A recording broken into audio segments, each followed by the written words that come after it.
secara maksimal yang bisa kita lakukan dengan keikhlasan itu.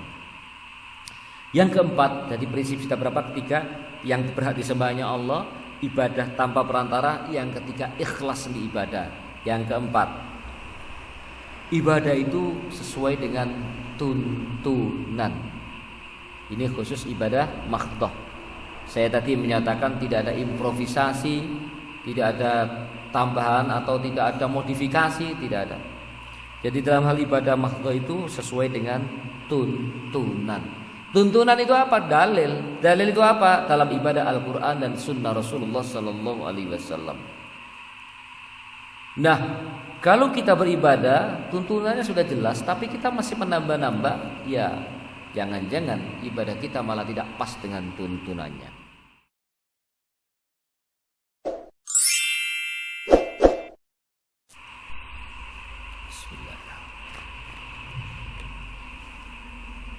Assalamualaikum warahmatullahi wabarakatuh. Innal hamdalillah nahmaduhu wa nasta'inuhu wa nastaghfiruh wa na'udzu billahi min shururi anfusina wa sayyiati a'malina. May yahdihillahu fala mudilla lahu wa may yudlilhu fala hadiya lahu. Asyhadu an la ilaha illallah wa asyhadu anna Muhammadan 'abduhu wa rasuluh. Allahumma salli ala Muhammadin wa alihi wa sahbihi ajma'in, amma ba'du. Hadirin jemaah salat subuh yang mudah-mudahan senantiasa dirahmati oleh Allah. Senantiasa kita memanjatkan puji syukur kehadirat Allah Subhanahu wa taala. Subuh pagi hari ini Allah masih memberikan kesempatan, kenikmatan kepada kita. Mudah-mudahan Allah memberikan kemampuan kepada kita semuanya untuk menggunakan kenikmatan dan kesempatan itu semaksimal mungkin dalam rangka mengabdi dan beribadah kepadanya insyaallah. Hadirin, subuh pagi hari ini bagi saya adalah pertemuan yang kelima. Dan bahasan kita pada pagi hari ini adalah konsepsi ibadah dalam Islam. Memang mendasar, mudah-mudahan menambah pemahaman kita tentang konsep ibadah. Hadirin, pengertian ibadah kita sudah paham semua insyaallah. Ibadah itu ialah bertaqarrub kepada Allah. Bertaqarrub itu artinya mendekatkan diri kepada Allah. Dengan jalan apa? Dengan jalan mentaati segala perintah-perintahnya, menjauhi larangan-larangannya, dan mengamalkan segala yang diizinkan Allah. Ada 3 hal yang dibahas di situ. Ibadah itu melaksanakan atau mentaati perintah Allah, meninggalkan larangan Allah, dan yang ketiga mengamalkan segala hal yang diizinkan oleh Allah. Itu semua ibadah. Kemudian Bapak Ibu bertanya, kalau melaksanakan perintah Allah bernilai ibadah? Iya. Kalau meninggalkan larangan bernilai ibadah atau tidak? Ya iya. Kalau melanggar larangan bernilai dosa, maka meninggalkan larangan itu menjadi ibadah. Karena apa? Meninggalkan dosa, maka kompensasi yang diberikan Allah kepadanya adalah kebaikan atau pahala. Ada sahabat bertanya kepada Rasulullah, ya dalam konteks apa saya agak lupa itu. Apakah hubungan suami istri itu beribadah atau tidak? Ya. Kemudian Rasulullah, bagaimana kalau kamu melakukan kepada yang bukan istrimu? Haram. Nah, kalau kamu berarti melakukan yang lain haram, berarti yang itu halal, berarti melaksanakan ibadah. Kemudian yang ketiga, mengamalkan segala hal yang diizinkan oleh Allah. Kalau kita melakukan segala hal yang diizinkan oleh Allah, itu bernilai ibadah. Sebab kalau kita melakukan dengan hal yang tidak diizinkan oleh Allah, tentu saja berdosa. Maka mengamalkan apa yang diizinkan oleh Allah itu adalah bentuk ketaatan kita kepada Allah Subhanahu wa taala. Kalau kita mengerjakan sesuatu yang tidak diizinkan oleh Allah, tentu saja itu menjadi maksiat bagi kita, kan? Maksiat kepada Allah Subhanahu wa taala. Jadi pengertian ibadah secara pokok paling tidak ada 3 hal itu. Ibadah itu adalah bertaqarrub, mendekatkan diri kepada Allah dengan jalan melaksanakan perintahnya, itu ibadah, meninggalkan larangannya, dan mengamalkan apa yang diizinkan oleh Allah, itu ibadah. Itu 3 pokok kalau sudah kita pegang, selesai sudah. Pengertian ibadah sudah kita paham. Nah, jamaah sekalian, ada macam-macam ibadah, ya. Ada yang kita kenal dengan ibadah umum. Ibadah umum itu ibadah apa saja, yaitu segala sesuatu yang dicintai dan diridhai Allah, baik berupa perkataan maupun perbuatan, lahir maupun batin, dengan maksud beribadah kepada Allah, maka itu adalah ibadah umum. Dengan demikian ibadah umum itu mencakup seluruh aspek kehidupan. Kalau kita di masjid sholat, ibadah iya. Kemudian dalam kehidupan ekonomi, mencari nafkah yang halal di jalan Allah, itu juga ibadah. Hidup berkeluarga sesuai dengan anjuran-anjuran Allah dan Rasulnya, itu juga ibadah. Dan berbagai macam yang diizinkan oleh Allah, diridhoi oleh Allah, dan kita lakukan, insya Allah semua bernilai ibadah. Itu adalah pengertian ibadah secara umum. Di samping ibadah pengertiannya secara umum, ada yang disebut dengan ibadah khusus, yaitu yang kita kenal dengan ibadah mahdhah. Apa itu ibadah khusus?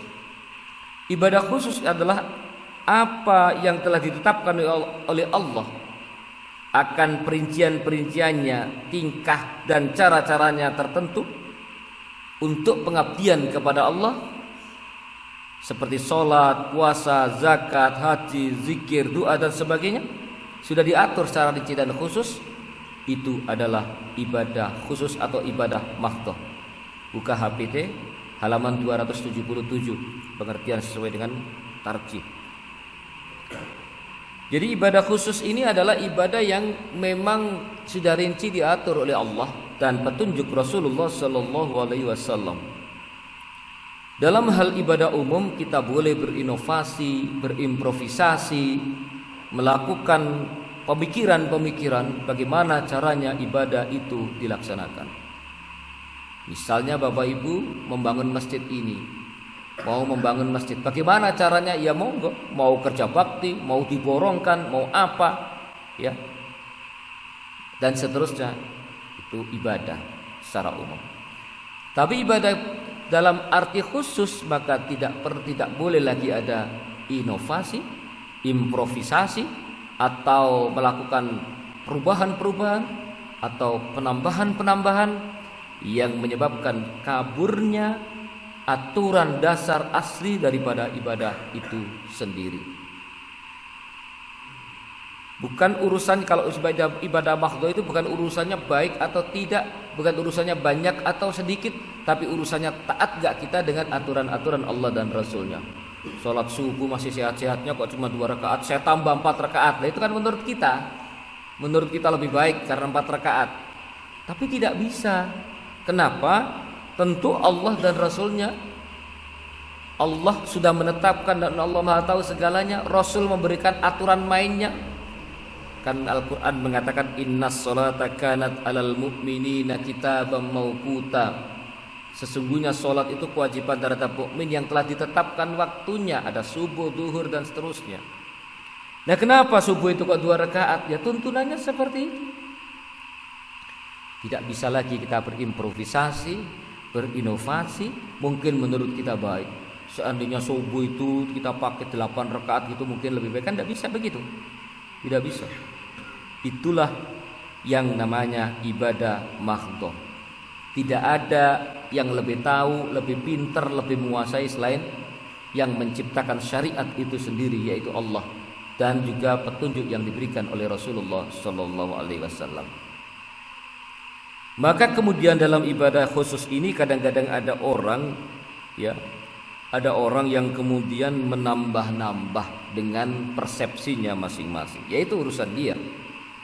Tapi konsepsi awalnya adalah ibadah mahdhah itu adalah ibadah yang sudah diatur tata caranya. Hanya saja kadang-kadang ada perbedaan pendapat, perbedaan mazhab, boleh-boleh saja. Ya, boleh-boleh saja sepanjang ada dasarnya. Tapi menambah-nambah hal yang tidak diajarkan oleh Rasulullah SAW, disyariatkan oleh Allah Subhanahu wa taala dalam hal ibadah mahdhah, maka sesungguhnya ini tidak tepat dilakukan. Karena apa? Karena ibadah mahdhah itu sudah diatur rincian dan tata caranya. Misalnya Bapak Ibu haji, dalam tawaf berapa kali putaran? 7. Wah, saya masih sehat, bikin 9 sekalian, begitu? Kan tidak. Syariatnya seperti itu. Nah, oleh karena itu kita harus berhati-hati dalam hal ibadah mahdhah. Semaksimal mungkin kita belajar ilmunya semampu kita, sehingga aturan main daripada ibadah mahdhah itu kita pahami. Kadang-kadang kita ini suka melihat orang terus komentar tapi belum tahu. Nah, sebaiknya kita baca, tanya orang yang dianggap ngerti.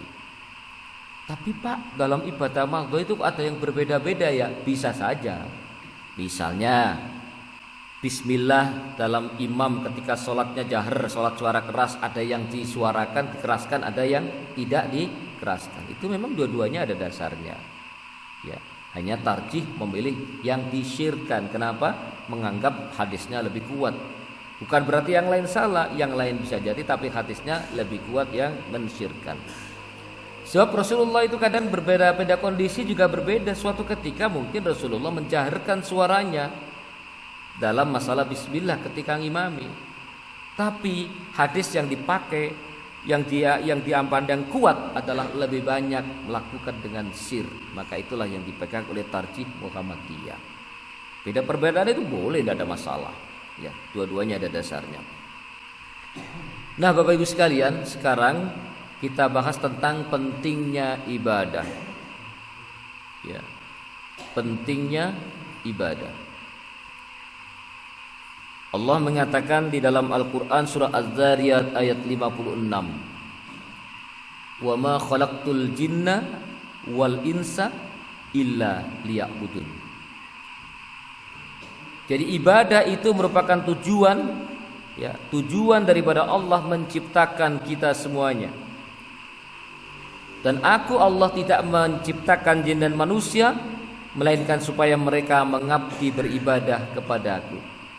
Dipahami bahwa ibadah itu adalah tujuan Allah menciptakan kita.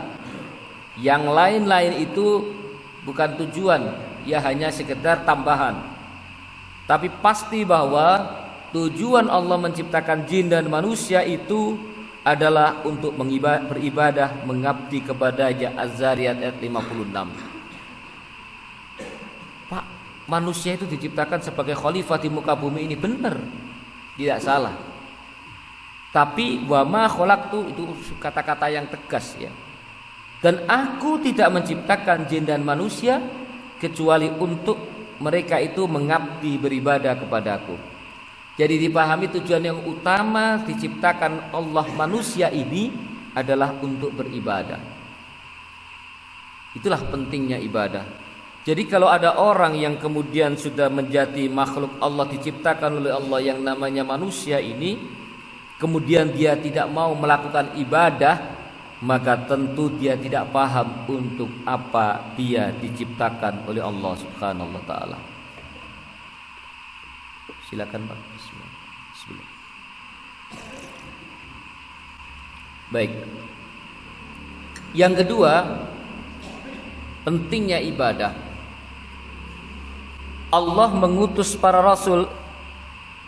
Allah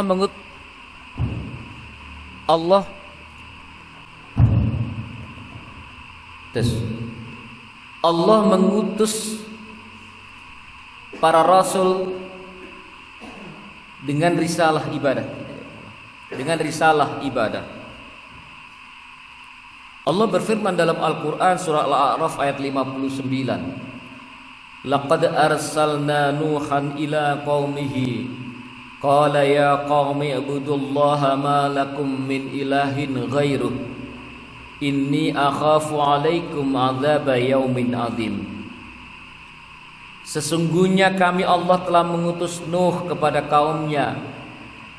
Lalu ia berkata, wahai kaumku, sembahlah Allah. Kata-kata sembahlah Allah itu berarti juga dengan pengertian mengabdilah kepada Allah. Sekali-kali tak ada Tuhan bagimu selainnya. Sesungguhnya kalau kamu tidak menyembah Allah, aku takut kamu akan ditimpa azab hari yang amat besar, yaitu kiamat. Itu peringatan Nabi Nuh kepada kaumnya, diabadikan dalam Al-Quran surah Al-A'raf ayat 59. Ayat ini memberikan pesan bahwa Nuh mengingatkan agar kaumnya menyembah Allah, beribadah kepada Allah. Dan Nuh mengatakan, sesungguhnya kalau kamu tidak menyembah, beribadah kepada Allah, maka aku takut kamu akan ditimpa azab hari yang amat besar, yaitu kiamat, kata Nuh kepada kaumnya. Baik, itu yang kedua. Ayat yang ketiga di dalam Al-Quran surah An-Nahl ayat 36. Ini nanti saya share materi ini. Allah berfirman, "U'budullaha wajtanibut taghut. Faminhum man hadallahu wa minhum man haqqat alaihi dhalalah fasiru fil ardi fanduru kaifa kana akibatul mukadzibin."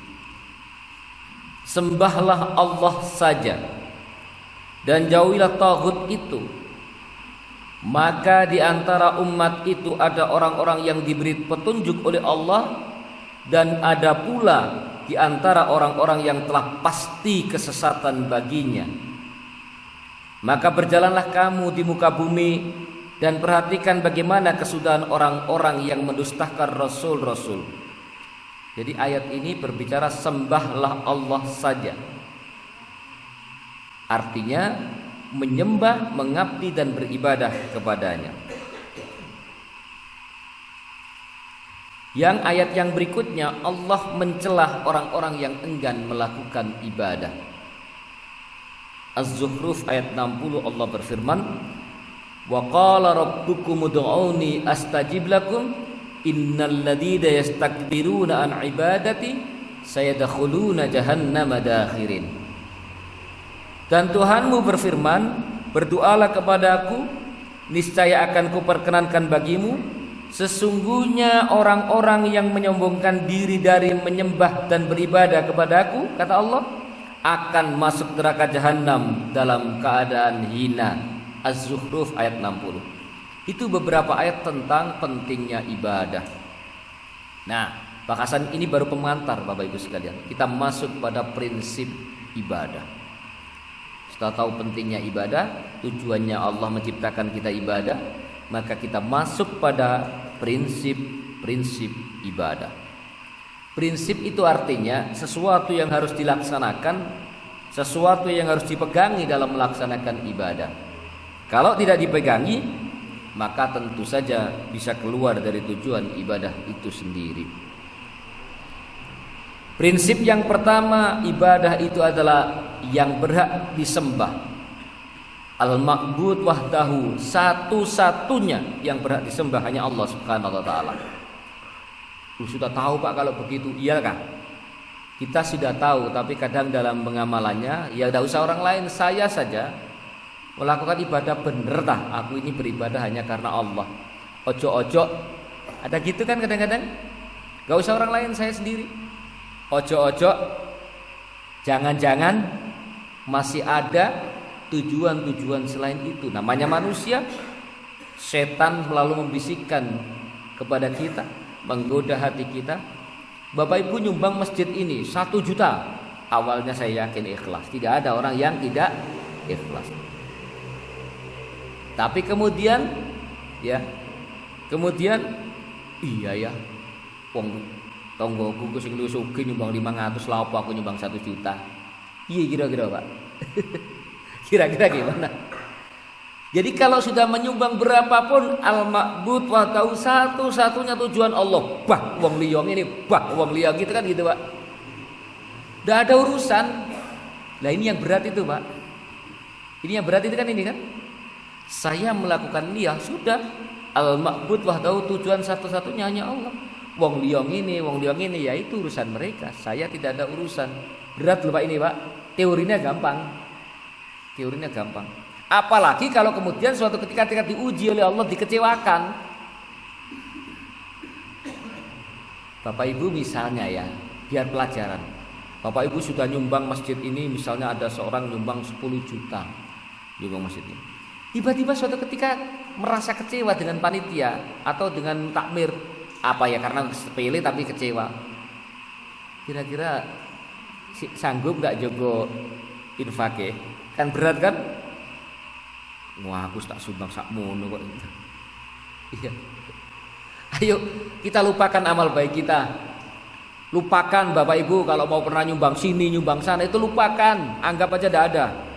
Biar gak disebut-sebut lagi. Kalau kekurangan kita, dosa kita, ayo kita ingat-ingat untuk apa? Untuk pelajaran yang akan datang biar gak terulang. Ya. Kalau pernah berbuat baik, lupakan.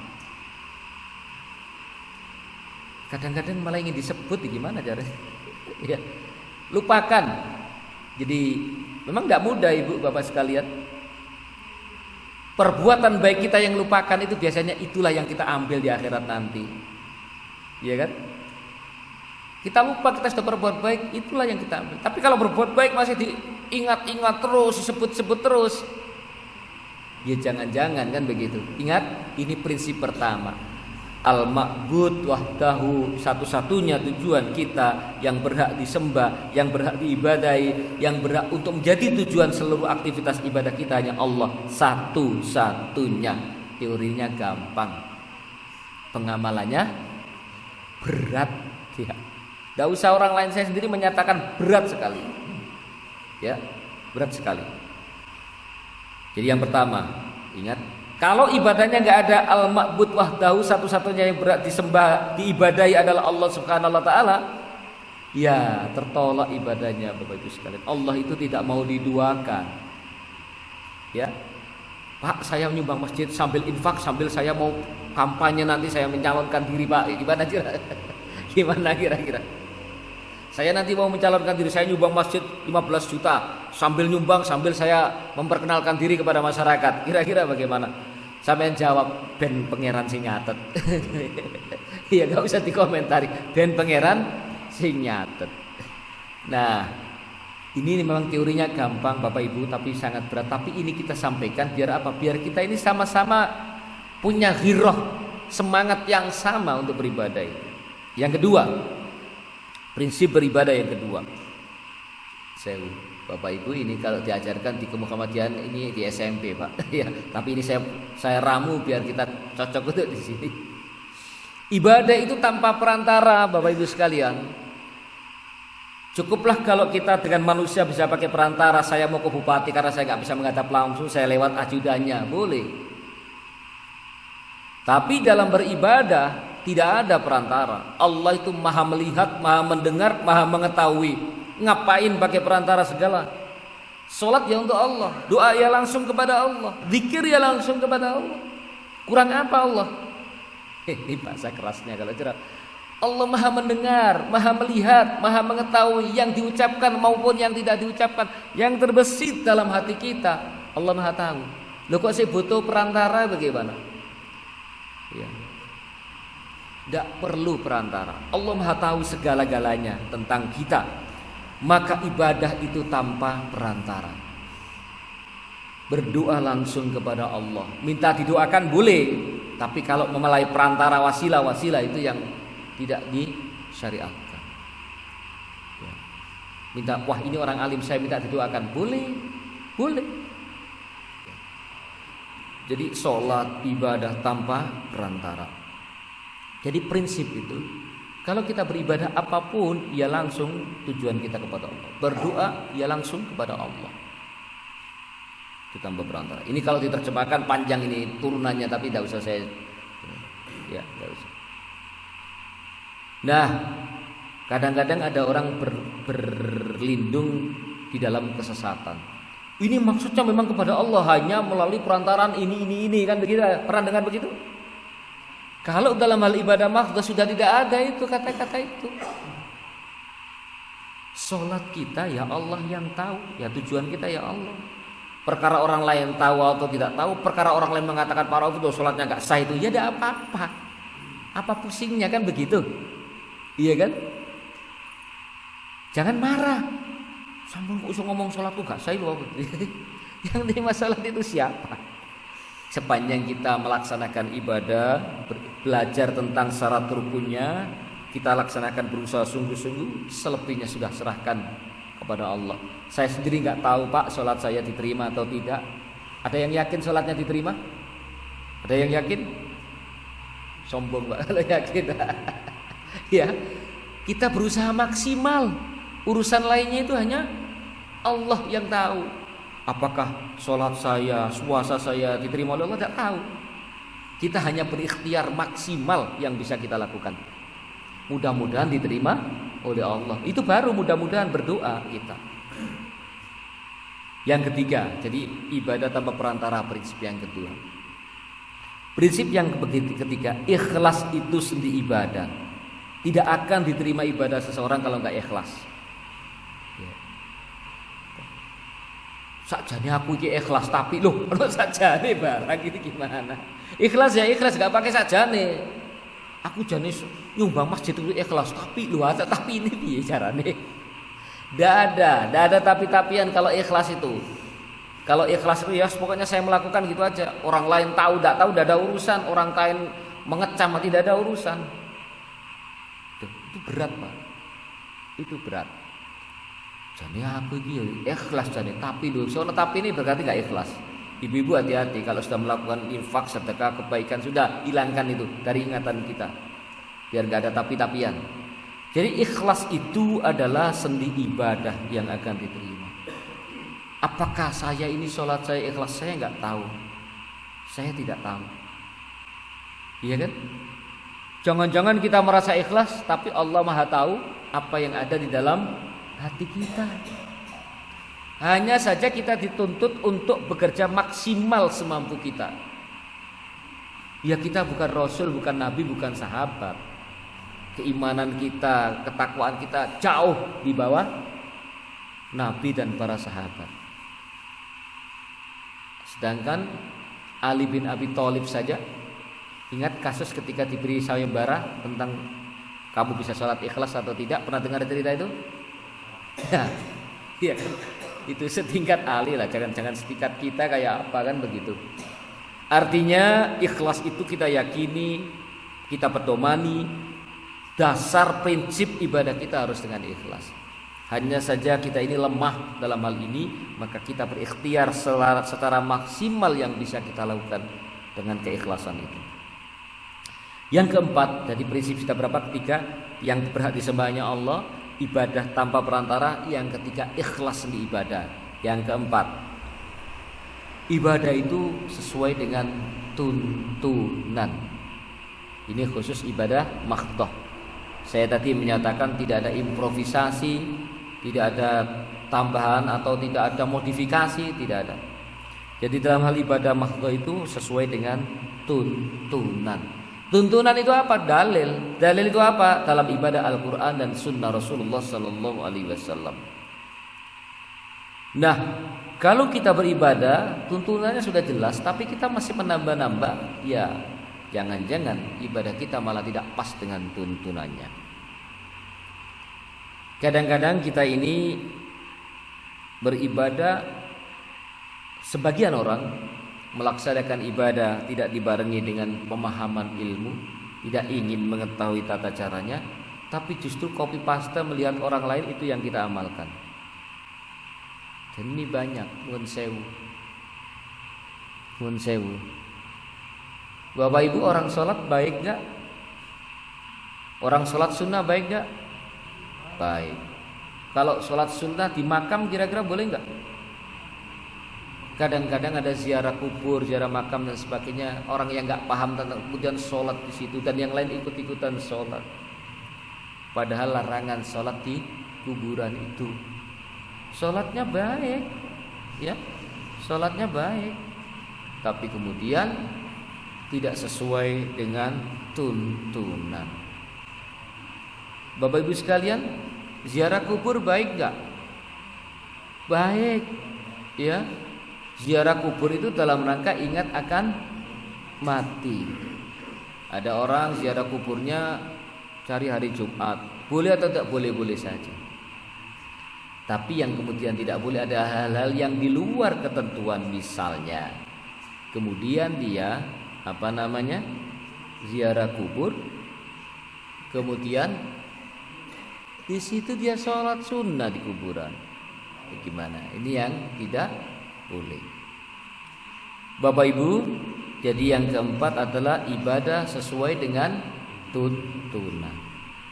Yang kelima, Bapak Ibu sekalian, prinsip yang kelima dalam ibadah itu adalah memelihara keseimbangan antara unsur rohani dan jasmani.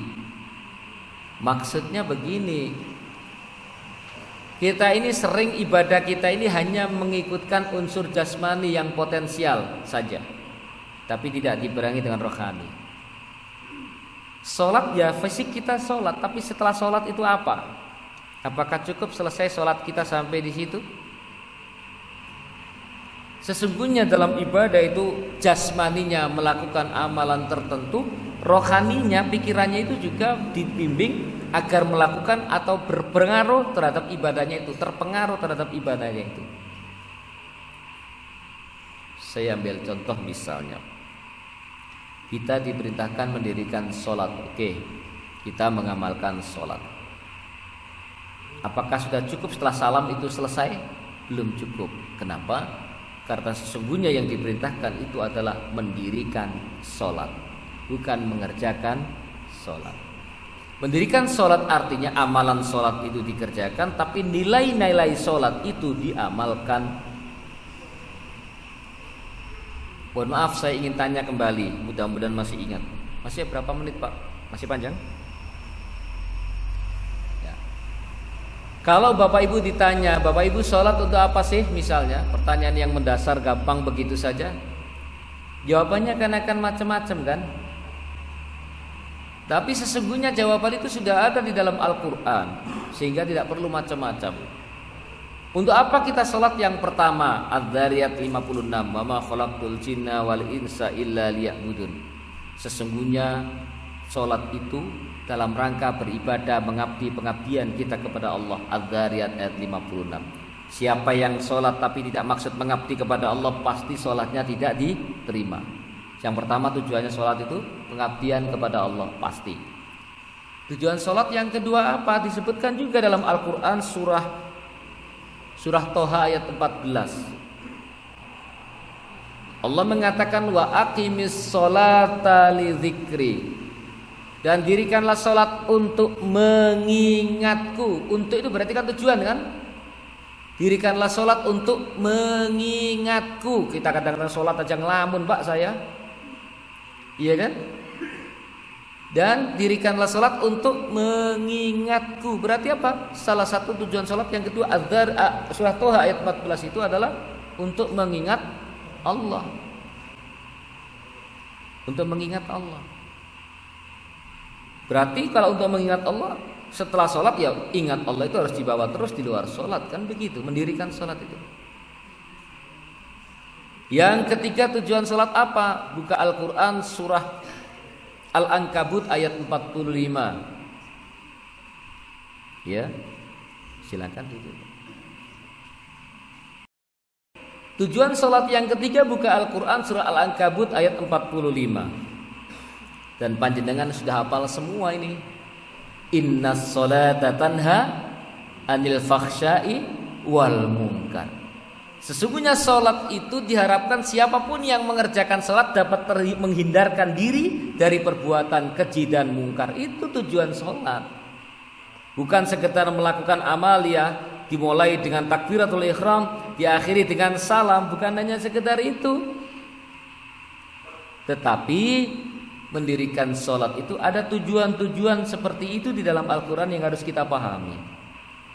Nah, itu tentang masalah memelihara keseimbangan antara unsur rohani dan jasmani. Saya ambil salah satu gerakan sholat Bapak Ibu sekalian. Salah satu gerakan sholat kita itu adalah sujud. Oke. Sujud itu Bapak Ibu fisiknya seperti itu. Kita meletakkan dahi, meletakkan tangan, meletakkan lutut, meletakkan kaki kita di lantai sejajar antara wajah, kaki, lutut dan sebagainya. Itu gerakan sujud seperti itu. Tuntunan Rasulullah seperti itu. Tapi kalau kita prinsip ibadah yang kelima, memelihara keseimbangan antara unsur rohani dan jasmani, gerakan sujud itu dipahami bahwa sujud itu adalah kita meletakkan diri di hadapan Allah, merendahkan diri serendah-rendahnya. Tangan, kaki, wajah kita letakkan di atas tanah sejajar antara kaki, tangan, lutut dan kaki kita. Itu artinya kita merendahkan diri di hadapan Allah serendah-rendahnya ketika kita sujud itu. Itu makna rohaninya. Ini juga tidak cukup berhenti sampai sholat. Jadi sujud itu adalah kita tawadhu kepada Allah, merendahkan diri serendah-rendahnya di hadapan Allah dalam sholat.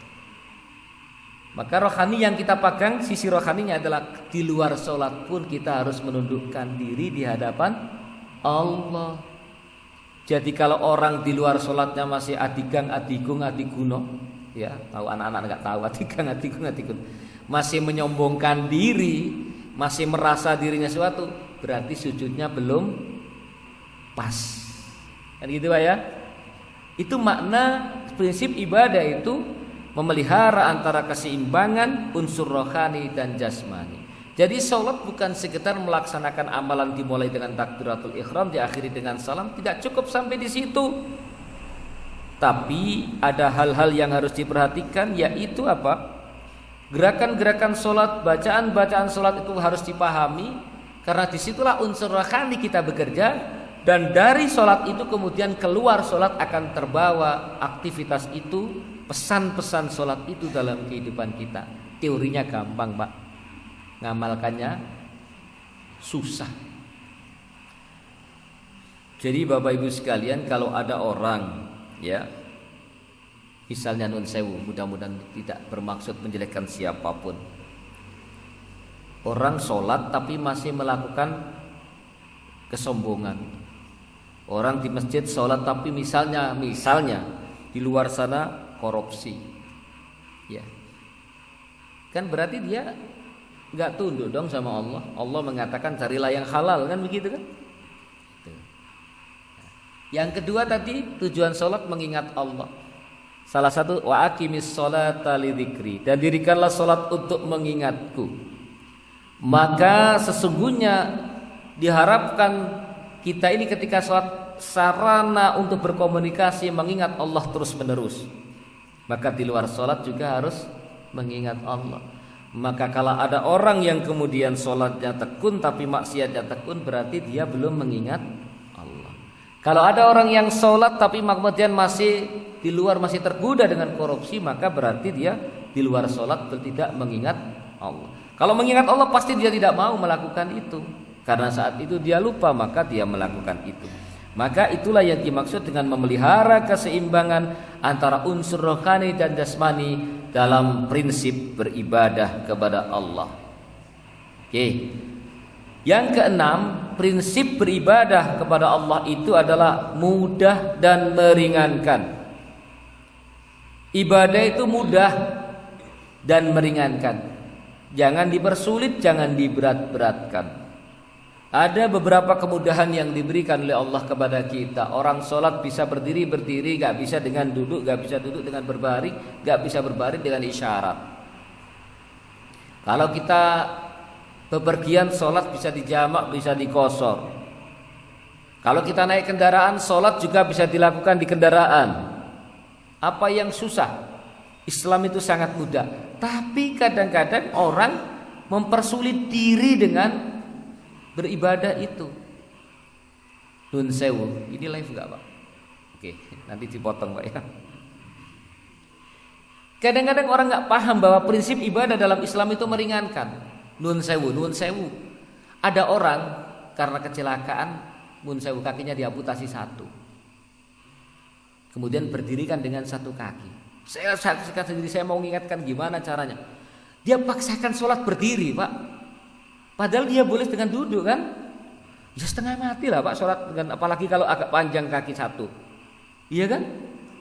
Mau mengingatkan, khawatir tersinggung, nggak diingatkan, orang ini kok memberatkan diri kan begitu.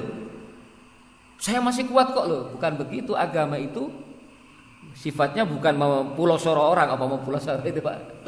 Agama itu tujuannya bukan mulosoro itu. Memberatkan, mempersulit orang. Agama itu ibadah memberatkan. Ini kejadian betul Pak, tidak jauh dari tempat rumah saya. Saya mau mengingatkan itu khawatir tersinggung, nggak diingatkan kok menurut saya berat sekali. Yang melihat itu berat sekali. Padahal agama ini mudah gitu, tidak berat. Ya. Ibu-ibu bapak sakit, mau air wudhu, mau ambil air berat, ya tayamum kenapa? Tapi ada orang kadang-kadang sok-sokan, enggak, saya tetap wudhu, saya enggak serak dengan tayamum loh. Agama ini enggak serak-serakan ini. Aturan mainnya seperti itu. Lah kita mau aturan main apa mau? Kalau memang berwudhu itu bisa menimbulkan keseriusan sakit kita karena sesuatu keadaan, ya tayamum, dipaksa wudhu itu namanya konyol. Kan begitu. Loh agama ini loh Pak. Ini agama. Sehingga saya kadang-kadang, Bapak Ibu, pesan saya, kalau ada keluarga yang sakit, opname di rumah sakit, yang jaga mengingatkan terus sholat pada pasien ya. Kadang-kadang dia merasa sakit kok malah nggak sholat. Tapi saya begini Pak, loh apa yang susah? Sholat di baring, pembaringan bisa, sambil duduk bisa, sambil baring bisa, diatur sedemikian rupa. Orang sakit itu kan sudah dekat dengan mati Pak. Kalau diambil ketika kemudian meninggalkan sholat, kira-kira bagaimana Pak? Pak, pangeran kan ngerti nek saya sakit loh. Sholat itu tidak ada dispensasi Pak. Ya, dispensasinya sholat itu ya kalau orang sudah mati, orang tidak sadar, orang lupa pikun, ya, orang gila, itu baru gak bebas sholat. Selama orang itu mukallaf, ya, balik, berakal, Muslim, wajib sholat kapanpun, dimanapun. Tidak ada yang boleh meninggalkan sholat. Itulah disebutkan sholat itu tiang agama. Jadi lakukan sholat apapun keadaannya sesuai dengan kemampuan yang ada. Ya. Kadang-kadang rekreasi aja lo meninggalkan sholat. Nun sewu ibu-ibu, resepsi pernikahan jadi panitia sholatnya katar kacir. Ini semua bisa diatur kalau mau ngatur. Kadang-kadang mau atau tidak itu loh. Mau atau tidak. Jadi itu. Jadi tidak ada kondisi yang boleh membolehkan orang meninggalkan sholat. Sakit wajib sholat, kecuali koma Pak. Nah koma baru gak wajib sholat karena hilang akal. Oleh karena itu, karena prinsip ibadah yang keenam itu mudah dan meringankan, maka tidak ada alasan lagi orang merasa berat beribadah. Kurang berapa menit Pak? Sudah masuk? Belum? Nah, yang terakhir, bagian akhir dari penyampaian saya, ada dasar-dasar ibadah yang harus kita perhatikan dalam beribadah agar ibadah kita ini lebih berbobot nilainya di hadapan Allah Subhanahu wa taala. Dasar ibadah yang pertama itu harus didasarkan pada cinta. Bapak Ibu, maksud cinta adalah cinta kepada Allah dan Rasulnya, yang mengandung makna bahwa mendahulukan kehendak Allah dan Rasulnya atas lainnya. Jadi ibadah itu mari kita lakukan yang pertama karena cinta kepada Allah. Lah sekarang yang banyak saya ini kan beban kan ibadah itu kan. Waduh, subur ya. Iya kan? Kalau orang cinta kepada Allah, waduh, harus masuk waktu. Enak-enak kerja, waduh, harus masuk zuhur loh. Iya kan? Waduh, harus masuk asar loh. Ini dasarnya cinta atau merasa ngersuloh kan begitu. Jadi dasar ibadah yang pertama itu cinta. Maksudnya cinta Allah, ya. bahwa kita beribadah harus dasari cinta kepada Allah. Kalau kita merasa beribadah tapi merasa tidak cinta kepada Allah, ya nilai ibadahnya berbeda lah. Seandainya pun tidak ditolak oleh Allah, nilainya berbeda. Kenapa kamu sholat? Ya karena Allah memerintahkan seperti itu. Kamu kok lakukan? Ya, saya cinta Allah. Kan begitu. Nah, ibadah yang utama salah satu unsurnya adalah cinta Allah, melaksanakan dengan dasar cinta. Nah, bukti cinta Allah itu adalah tanda-tandanya mengikuti tuntunan Allah dan Rasulnya, gak ngarang-ngarang dewe. Yang berikutnya adalah orang yang cinta Allah itu ditunjukkan dia dalam ibadah yang lain, bukan hanya khusus ibadah makhluk.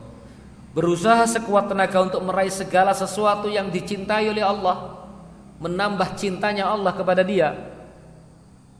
Jadi kalau ibadah itu salah satu dasarnya cinta kepada Allah, maka orang yang cinta kepada Allah itu tanda-tandanya berusaha dia mencari, meraih segala sesuatu yang menjadikan dia lebih dicintai oleh Allah Subhanahu wa taala. Bapak Ibu datang ke masjid sini untuk apa? Salah satu ya untuk mengabdi, mudah-mudahan lebih dicintai oleh Allah, kan begitu? Orang yang memakmurkan masjid. Nah, jadi yang pertama ibadah itu dasarnya cinta, Bapak Ibu. Ayo kita mulai belajar mencintai Allah dengan ibadah kita. Kalau masih hal-hal yang di luar cinta, nanti jangan-jangan kualitas ibadah kita ya seandainya pun diterima oleh Allah akan berbeda nilainya. Yang kedua, dasar ibadah adalah takut. Maksudnya tidak merasakan sedikit pun ketakutan kepada segala bentuk dan jenis makhluk melebihi ketakutannya kepada Allah Subhanahu wa taala. Jadi ibadah itu dasarnya adalah takut. Tidak ada ketakutan yang melebihi takutnya dia kepada Allah. Saya itu mau melakukan begini, sebetulnya saya ingin begini, tapi takut Allah. Nah, misalnya seperti itu. Allah berfirman dalam Al-Quran surah Ali Imran ayat 175. Innama dzalikumus syaitanu yukhawwifu awliya'ah fala takhafuhum wa khafuni in kuntum mu'minin. Sesungguhnya mereka itu tidak lain hanyalah syaitan yang menakut-nakuti kamu dan kawan-kawannya orang-orang musyrik Quraisy. Karena itu janganlah kamu takut kepada mereka, tetapi takutlah kepadaku, kata Allah, jika kamu benar-benar orang yang beriman. Ali Imran 175. Jadi tadi prinsip ibadah ada 6. Dasar ibadah yang pertama adalah apa tadi? Cinta. Yang kedua adalah takut. Ya. Takut siksa Allah. Takut jangan-jangan saya ini beribadah telat karena takut saya kepada orang lebih takutnya daripada Allah. Jangan-jangan takutnya saya kepada majikan melebihi takut saya kepada Allah. Ini teorinya, Pak. Berat juga dilaksanakan, Pak. Iya, tapi paling enggak kita ngerti teorinya. Nah, yang ketiga, yang terakhir, dasar ibadah itu adalah harapan. Harapan maksudnya seorang hamba dituntut untuk selalu berharap kepada Allah dengan harapan yang sempurna tanpa pernah merasa putus asa. Ibadah itu tujuannya adalah harapan. Harapan apa? Harapan kan mendapatkan kecintaan Allah, mendapatkan kemuliaan dari Allah. Bapak Ibu, nun sewu, apakah boleh orang beribadah tujuannya hanya semata-mata surga? Boleh. Tapi kelasnya mungkin ya tidak begitu tinggi. Orang beribadah kepada Allah yang cinta sungguh-sungguh kepada Allah itu dia tidak memikirkan lagi surga itu. Ya, saya beribadah kepada Allah karena cintanya kepada Allah, karena ingin mendapatkan ridho dari Allah Subhanahu wa taala. Perkara surga itu urusan Allah. Nah, kadang-kadang masih ada segolongan, kalau saya melakukan ini dapat surga ini, kalau saya ini melakukan surga dapat ini dan sebagainya. Itu sudah gak ada lagi hitung-hitungan begitu. Pokoknya kita beribadah mencari agar Allah ridho, agar Allah senang, agar Allah mencintai kita. Selebihnya, kalau Allah sudah ridho dengan kita, masa iya sih kita dimasukkan neraka, kan begitu? Kalau Allah cinta kita, masa iya sih Allah akan memasukkan kita ke neraka, kan begitu? Tapi urusan surga itu urusan Allah, bukan urusan kita. Gitu. Jadi kita selalu berharap, ada harapan beribadah itu. Harapan apa? Mendapatkan ridha Allah. Kalau Allah sudah ridha, maka banyak hal yang diberikan Allah kepada kita. Kemuliaan, derajat, kemudahan dari kesulitan, banyak sekali karena Allah ridha. Dah banyak sekarang orang-orang yang kadang-kadang malah menjauhi ridha Allah. Ya. Memang Bapak Ibu sekalian, kita ini sekarang ada di zaman yang serba material. Orang selalu diukur dengan kekayaan, pangkat, jabatan dan sebagainya. Orang boleh kaya, boleh, tapi itu bukan ukuran utama dari apapun. Orang punya jabatan boleh, tapi bukan ukuran utama dari apapun. Ukuran yang paling utama bagi seorang mukmin adalah Allah ridha atau tidak. Itu ukuran utama. Baik, masih panjang sebetulnya, tapi waktu sudah mendekati ya. Ada yang disampaikan barangkali, monggo sebelum kita akhiri. Oh, ada yang disampaikan, monggo. Cukup? Enggak, silakan. Salam. Saya tanya tentang ini. Tadi ada ziarah kubur yang melakukan sholat di sana. Ini kebetulan ada teman saya yang bangun musola di dalam Area kubur. Nah, alasannya untuk menampung apabila ada orang-orang ziarah kubur banyak daerah untuk sholat di situ. Terus bagaimana itu hukumnya kalau kan dalam lingkungan ini di sebelahnya makam, di depannya makam, kena jalan gitu aja. Oke. Baik. Saya mencoba menjawab, mudah-mudahan tidak salah. Yang pertama, yang dimaksud dengan kuburan atau area kuburan itu yang diharapkan untuk melaksanakan sholat. Pertanyaannya bagaimana kalau membangun musola di tengah-tengah pemakaman, kan begitu kan? Dengan berbagai macam argumentasinya itu. Memang masalah sholat, membangun tempat sholat masjid atau musola di kuburan ini masih ikhtilaf di kalangan ulama.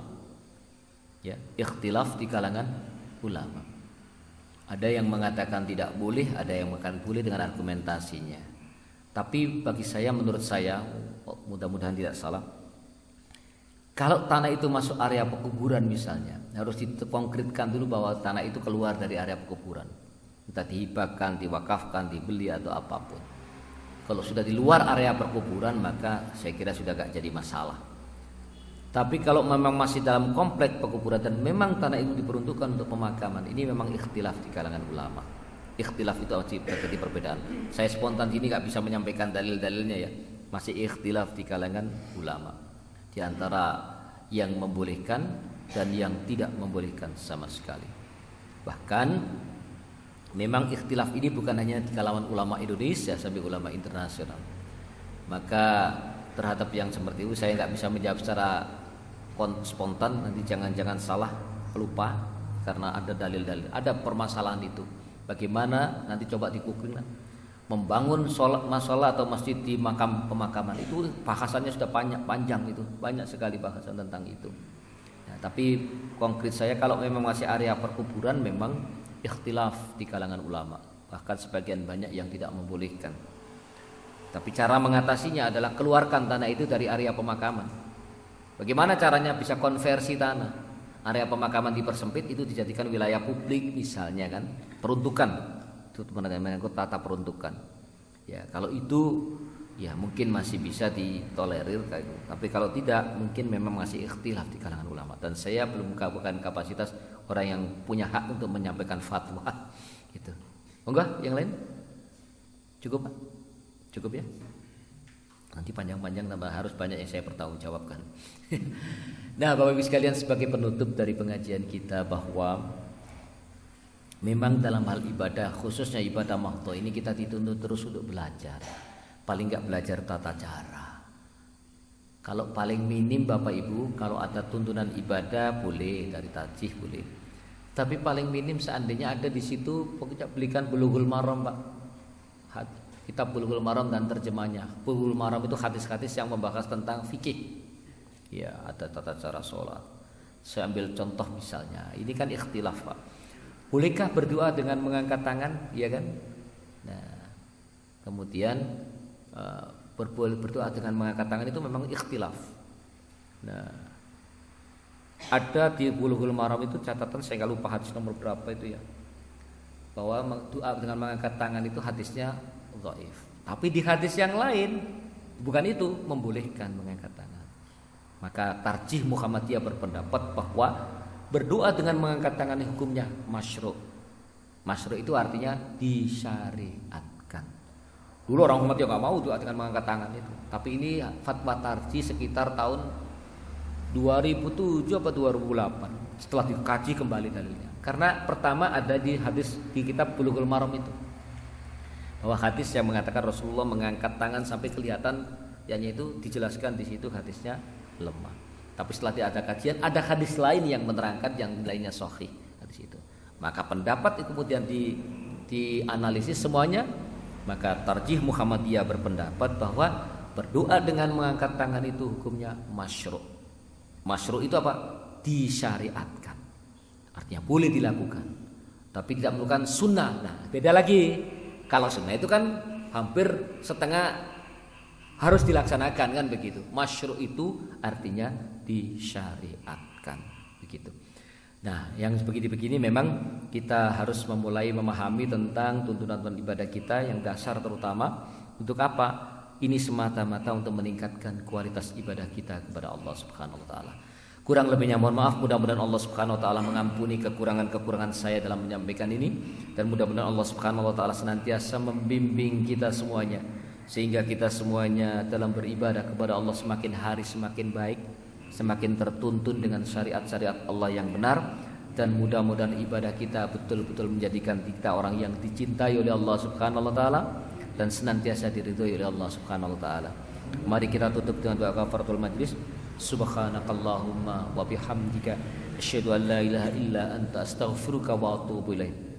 Billahi taufiq wal hidayah. Assalamualaikum warahmatullahi wabarakatuh.